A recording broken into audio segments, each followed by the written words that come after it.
और जिस तरह रूस ने खुदकशी की अफगानिस्तान के पहाड़ों में और रेगिस्तानों में, इस तरह अमेरिका भी खुदकशी कर लेगा अगर खुद को ज़्यादा फैलाएगा, अपने चोंच को ज़्यादा बढ़ाएगा।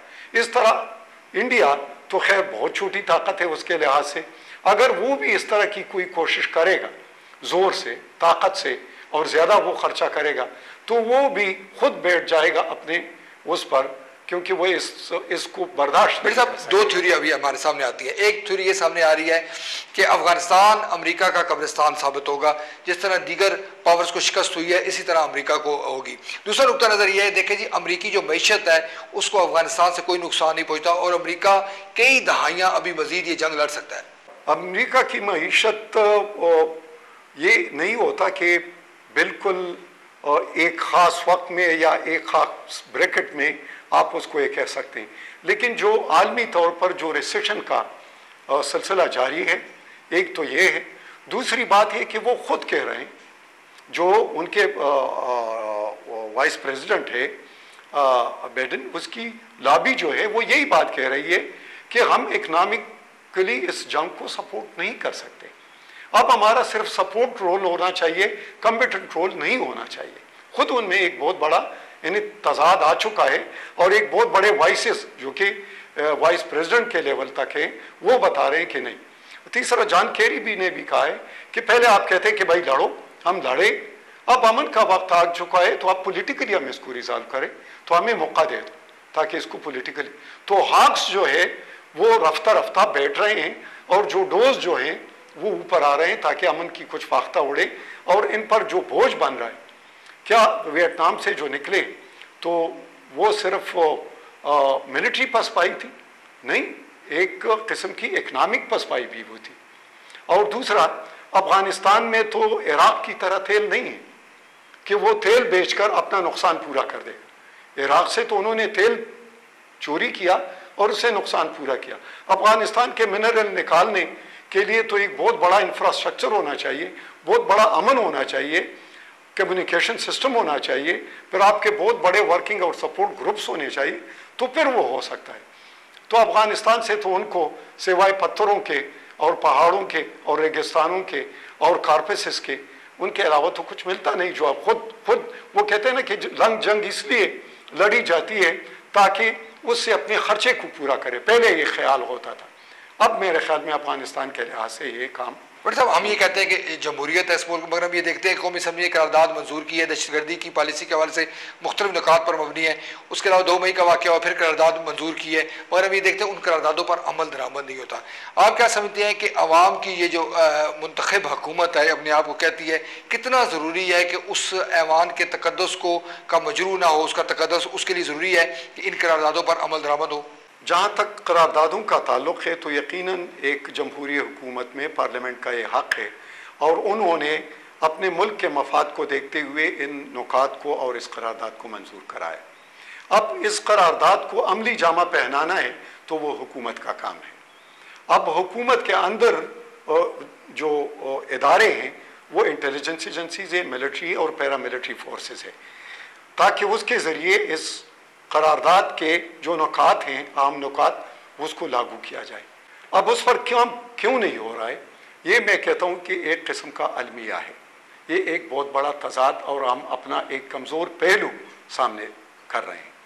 क्योंकि जब तक हम एक लाइन पर, एक पेज पर एक ही सफ़ा नहीं पढ़ेंगे, मिलिट्री साइड पर भी और फौजी सारी पॉलिटिकल साइड पर भी और हुकूमती सतह पर भी, तो फिर हमारा इत्तेफाक और इस जंग के जो असरात है उससे बचना नामुमकिन नज़र आता है। तो ये वो यकीनन आपकी बात सही है कि इस वक्त हमें बिल्कुल एक नुक्ते पर कि ये जंग अब अगर हमारी थी भी तो अब हम इस जंग से पीछे हट रहे हैं, इसलिए हट रहे हैं कि ये जंग हमारे फ़ायदे में नहीं है। अगर अमेरिका के फ़ायदे में नहीं रहा और वो वापस जा रहे जिसके लिए हमने शुरू किया था, तो अब तो वो जा रहा है और हमें फंसा रहे हैं। तो ये बात क्यों हमें समझ नहीं आ रही है कि हम मज़ीद क्यों फंसे। तो मेरे ख्याल में कि इसके लिए पहले से स्ट्रेटजी बनानी चाहिए, बल्कि अभी तक बनी हुई होनी चाहिए।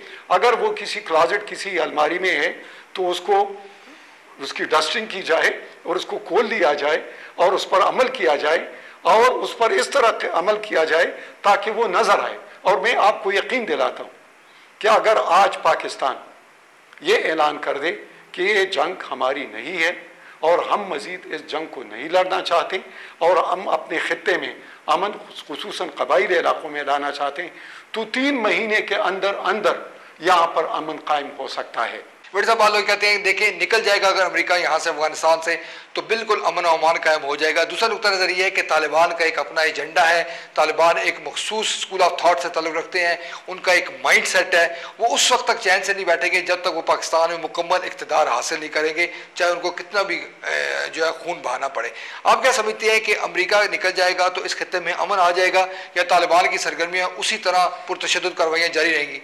जहाँ तक इस सवाल का ताल्लुक है कि आया वहाँ पर अमन कायम हो और यहाँ पर कायम नहीं होगा, तो हमारा अमन यकीनन अफ़गानिस्तान के अमन के साथ बंधा हुआ है। लेकिन जो आप कह रहे हैं कि इससे पहले भी ऐसे वाक़यात हो रहे थे, देख लो ऐसे वाक़यात तो होते हैं, चोरी के भी होते हैं, डाकू के भी होते हैं, कौमी दौलत लूटने के भी होते हैं और कॉन्स्टिट्यूशन को पाड़ने और उसको डस्टबिन में फेंकने के भी होते हैं। हाँ, और जो टारगेट किलिंग अब भी हो रही है जिसका अफ़गानिस्तान के साथ ताल्लुक़ नहीं है, और इसी तरीके से पॉलिटिकल सिलसिले में डिप्राइवेशन और जो एक सूबा और दूसरे सूबे के दरमियान जो इकनॉमिक डिस्पैरिटी है वो सिलसिला भी, तो ये तो एक कौम में हमेशा से चलती रहती है। लेकिन ये बड़े छोटे लेवल पर होते हैं और उसको अपना कौम में और उनके इदारों में इतनी क़ुव्वत होती है कि उनको बर्दाश्त कर सकती है, एब्जॉर्ब कर सकती है और उसका हल भी निकाल लेती है और उसको ठीक भी कर सकते हैं।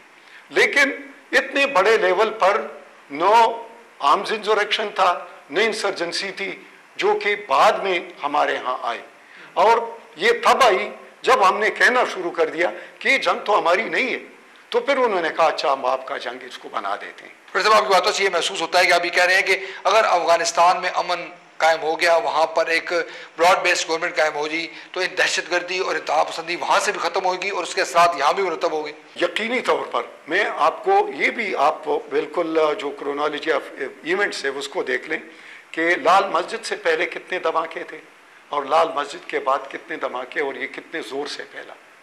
क्या लाल मस्जिद को एक ही ऑप्शन था कि उसको इस तरीके से डील किया जाए, ओवर किलिंग?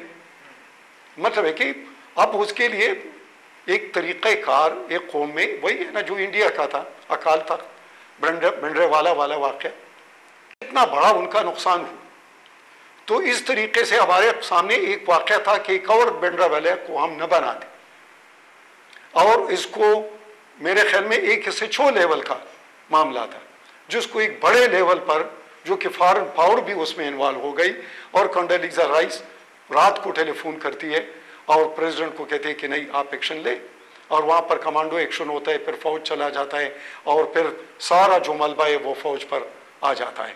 तो मेरे ख्याल में अगर मिलिटेंट्स भी थे, मान लिए कि कितने होंगे, 30 होंगे, 40 होंगे, 100 होंगे, और एक मोर्चा बंद जगह पर वो क्या कर सकेंगे, और फिर अव्वल एक मोर्चा बंद कैसे हो गए और वहाँ पर ये सिलसिला बना किस तरह, वो भी एक बहुत बड़ा सवाल है। तो मेरे ख्याल में कि जब हम वो एक चीज़ को ओवर किल करते हैं या ओवर रिएक्शन करते हैं, तो उससे भी हमारे यहाँ एक मिसाल है पुश्तों में, हम ये जो चुड़ैल होते हैं इसको शीशा बोलते हैं, और अंग्रेज़ी में हम मिसाल लेंगे ड्रैकुला के, तो ड्रैकुला का जो ब्लड होता है ना, वेयर इट ड्रॉप्स तो इट प्रोड्यूस अनदर ड्रैकुला। तो इसी तरह ये जो दहशतगर्दी है ना, ये जहाँ पर इसका खून गिरता है ये मज़ीद पैदा होता जाता है, इसलिए कि फ़ौजें जो है ना वो कन्वेंशनल तरीके से ट्रेन होती है, कन्वेंशनल वार लड़ती है, और ये गुरीला वार है। तो गुरीला वार में फिर दरमियान में जो घास होता है, जो आम लोग होते हैं, वो रौंदे जाते हैं। जब वो रौंदे जाते हैं तो वो फिर खिलाफ हो जाते हैं, और रफ्ता रफ्ता उनकी सिंपथीज उसकी तरफ चली जाती। ब्रिगेडियर रिटायर साद नज़र मोहम्मद साहब, डिफेंस एनालिस्ट, आपका बहुत शुक्रिया। हमारे प्रोग्राम का वक्त खत्म हो गया। Thank you. नाज़िम बेटे साहब का ये कहना है कि अमेरिका की मौजूदगी खित्ते में दहशतगर्दी को बढ़ा रही है, इंतहा पसंदी को बढ़ा रही है। अफ़गानिस्तान में भी अमन नहीं है और यहाँ भी अमन नहीं है। अगर अमेरिका यहाँ से निकल जाता है तो इसके बड़े मुस्बत असरात खत्े में मरतब हो गए। उनका ये कहना है कि अमेरिका के आने से कबल अगर कोई दहशतगर्दी और इंतहा पसंदी मौजूद थी तो इतनी बड़ी मिकदार में मौजूद नहीं थी, वहाँ पर हलाकतों की तादाद इतनी ज़्यादा नहीं थी जितनी अमेरिका के बाद हुई है। लिहाजा दहशतगर्दी, इंतहा पसंदी और मसाइल की जड़ अमेरिका है। अगर अमेरिका यहाँ खत्े से निकल जाएगा, अफ़गानिस्तान से निकल जाएगा, हकीकी मायनों में अगर निकल जाएगा तो यहाँ पर अमन ज़रूर सामने आएगा और इस खत्े में दोबारा अमन और खुशहाली होगी। इसी के साथ अपने मेज़बान ज़हीरुद्दीन बाबर को इस्लामाबाद से इजाज़त दीजिए। अल्लाह हाफ़िज़।